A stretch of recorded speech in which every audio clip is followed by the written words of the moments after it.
Good evening, I'm Keisha Butts with the CTV News Update. The National Weather Service has issued a flood watch for most of the metropolitan region until 6:30 tonight. The agency says storms could bring the worst tidal flooding since Hurricane Isabel in 2003. This was the scene this morning in Kettering. Strong gusty winds and driving rains led to some local flooding. There was also a report of a downed tree and buoy. The county's Department of Emergency Management is advising people to be prepared in advance for emergencies. Specifically for flooding, you should prepare your home on the exterior, clear drains. It's that time of year anyway. Gutters, things of that nature. If you've got debris that may blow in the wind or things in your yard that you want to put away. And then if you have some known problems at your home, you should take precautions on those things when you know that the weather's going to be inclement. Well says you can sign up for alerts from the county by going to alerts.mypgc.us. Today's rain prompted public safety officials to put out a list of rainy day driving tips. Prince George's County Police put out a tweet reminding motorists to buckle up, slow down, turn wipers and headlights on, and avoid standing water. Flooding is also possible in some areas. Fire Battalion Chief Jonathan Bender says his crews prepared for the storm early this morning. Taken this morning and done preparation throughout the station. Our crews have been checking equipment. We've staffed some additional units throughout the county that are specially trained for water rescue incidents and structural collapse emergencies. So they're on standby since 7 this morning. Officials say the best advice is to stay home if you don't have to go out. COVID-19 cases are increasing in local schools. 558 have been reported since the first day of school on September 8th. 16 have been reported over the last 2 days. Several elementary schools have been impacted, including Greenbelt and Heather Hills. Meantime, here are the latest COVID-19 numbers from the State Health Department. The agency has identified 911 new COVID-19 cases since yesterday. 90 of those are in Prince George's. The county's positivity rate continues to ease downward. It's now at 2.35%. 11 Marylanders have died of COVID-19 since yesterday. 590 remain in the hospital fighting the disease. State's Attorney Aisha Brayboy releases a do not call list. The list names county officers who won't be called to testify in court because of credibility issues. 17 current officers and 28 former cops are named in the public document. 57 county and municipal officers in total are identified. The persons named are under investigation or have charges pending. You're watching CTV News. I'm Keisha Butts. Coming up, Halloween safety reminders. Plus, we meet an inspiring Capitol Heights girl who founded Beauties in the books. Stay with us. I may not be a drummer, but I don't miss a beat when it comes to my monthly self-breast examination. The Edith B. Wright Breast Cancer Foundation encourages everyone to do their monthly self-examination. Thank you. I dream of a world that's cancer-free. Welcome back. The Prince George's Democratic Central Committee votes to fill a District 24 vacancy in the House of Delegates. Faye Martin-Howe's nomination will now be forwarded to Governor Larry Hogan. If confirmed, she would then take the seat that came open October 1st, when Eric Barron was confirmed as the new U.S. Attorney for Maryland. Howe worked as an IT specialist with the EPA until her retirement in 2009. District 24 encompasses Central Prince George's, including the communities of Glenarden, Landover, and Seat Pleasant.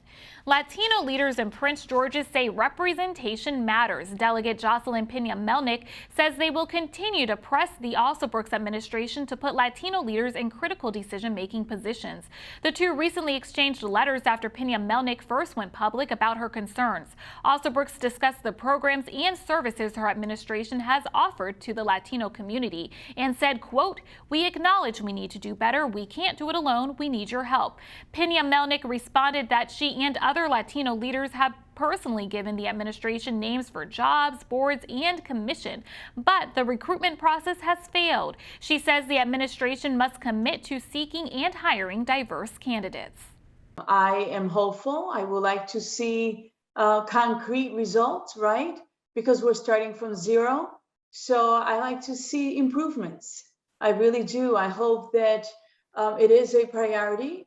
As you know, priorities need to be funded, which means that it's intentional, right?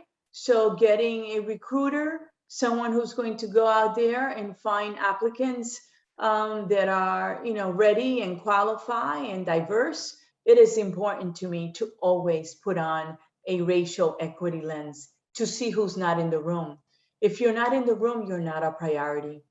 CTV reached out to the county executive's office for comment but received no response. Switching gears, Halloween is just 2 days away, but before you take your kids out trick-or-treating, health officials say it's important to know the county's COVID-19 safety guidelines.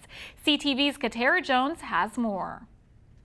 Many of our trick-or-treaters are putting their final touches to their Halloween costumes. But before families head out the door this Sunday, make sure you have the right mask with you. For Halloween, our health department recommends following masking and social distancing requirements while door-to-door trick-or-treating this year. Halloween is finally back this year, but the pandemic hasn't gone away. This means the COVID-19 guidelines still apply. We must stress that anyone showing symptoms of COVID-19 or who has recently been exposed to the virus should not participate in in-person Halloween festivities and should not be giving out candy at their doors. The county health department recommends that residents go door-to-door trick-or-treating with household members only. And unfortunately this year, officials say everyone should leave those Halloween costume masks at home. Consider Halloween-themed face coverings instead of costume masks. Costume masks have mouth and nose openings, and when worn alone, do not provide the same protection as cloth face coverings. Also, keep in mind that the costume mask on top of a cloth mask can be dangerous and limit breathing. Parents, remember that children should not reach in bowls to get candy. Treats should be given out using a spoon, or neighbors can put on a table for kids to pick up. Katara Jones, CTV News. Officials recommend that you avoid indoor Halloween parties. They also encourage you to not participate in games like bobbing for apples. An 11-year-old Capitol Heights girl is hoping to make a difference through reading. Kaylin Davis founded Beauties in the Books at just 7 years old. What started out as a book club has now expanded to a social club. While the girls still read novels, they also go on different field trips. This includes strawberry picking and visiting the Black Hair Experience. Davis says she hopes to bring little girls sisterhood and confidence. Some little girls don't feel confident in themselves and that they can do anything they put their minds to. So I just really think it's important to tell them that you're beautiful, you can do anything, and sisterhood is important because other girls they can be really mean and it's hurting other girls. And I just want them to, love themselves and be themselves. For more information, visit her Instagram at Beauties in the Books 3. Still ahead on the news, Election Day is right around the corner in Laurel and Greenbelt. Stay with us for the story. My advice to all the fathers out there, they grow up way too fast for you to waste even a single precious moment. Thank you for staying with us. 2 neo-Nazis accused of plotting a racial civil war are sentenced to 9-year federal prison terms at the U.S. District Courthouse in Greenbelt. 35-year-old Brian Limley Jr. and 29-year-old Patrick Matthews are accused of plotting deadly violence at the Virginia gun rights rally last year. Limley is from Elkton, Maryland. Matthews is Canadian. The 2 men belong to an extremist group called The Base. Members espouse racial hatred, anti-Semitism, and violent ethno-nationalism. Both expressed remorse for their actions during yesterday's sentencing. We have a reminder tonight for Greenbelt and Laurel residents as city elections are just 4 days away. For Laurel residents, early voting will only take place tomorrow at the Municipal Center starting at 9 a.m. You can also drop off absentee ballots at the location or the Robert J. D. Petro Community Center until November 2nd. If you choose to vote on Election Day, though, you can cast your ballot at these 2 sites. Meantime, in Greenbelt, polls open Tuesday at 7 a.m. For more information, visit greenbeltmd.gov. NASA and SpaceX are set to launch the third rotation of astronauts to the International Space Station this Sunday.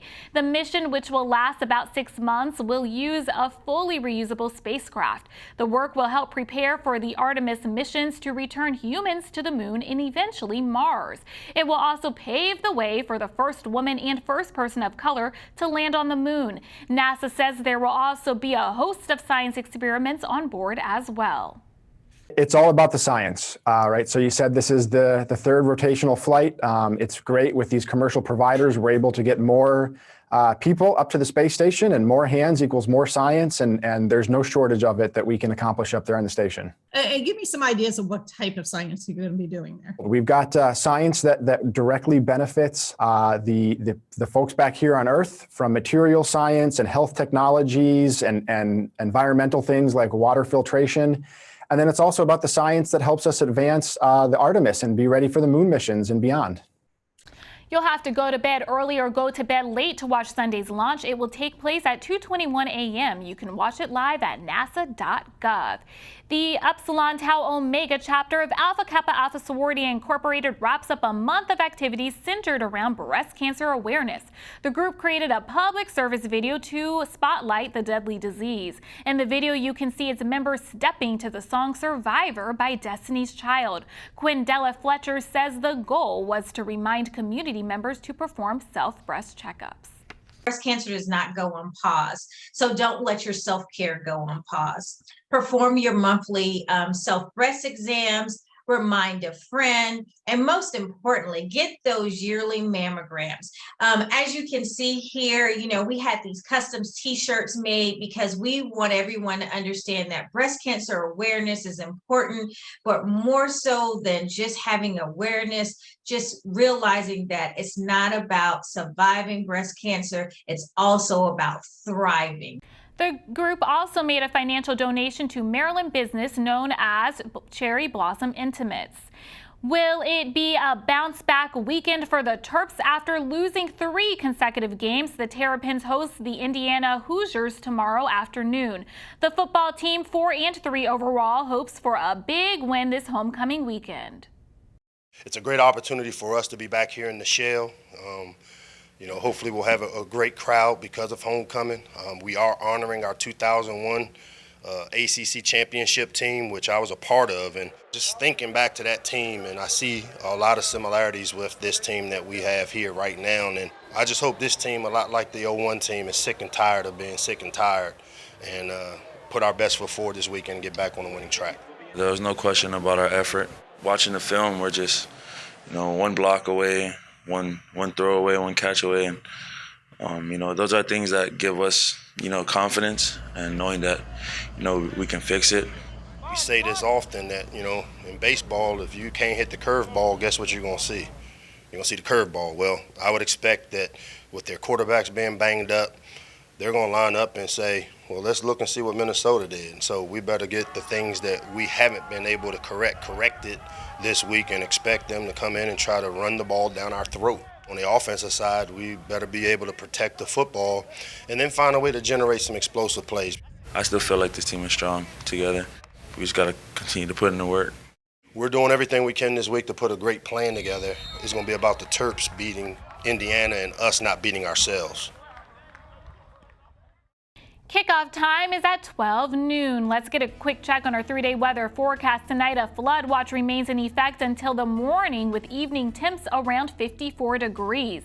Saturday and Sunday, mostly sunny with daytime temps in the mid-60s. Monday, sunny with a high near 63, dropping to a low around 44. And now for the community calendar, the 10K Bay Bridge Run is this weekend, and due to high participation, there is now a virtual option. Run or walk the 6.2 miles on your own. Registration for the virtual race closes on November 24th. Those who are signed up for the live run can downgrade to the virtual packet by Saturday, October 30th. For more information, visit runsignup.com and search for Bay Bridge Run. Heads up, the eastbound lanes of the Bay Bridge will be closed on Sunday from about midnight until 2 p.m. to accommodate the run. And that wraps up our CTV News Update. I'm Keisha Buds. Have a good weekend.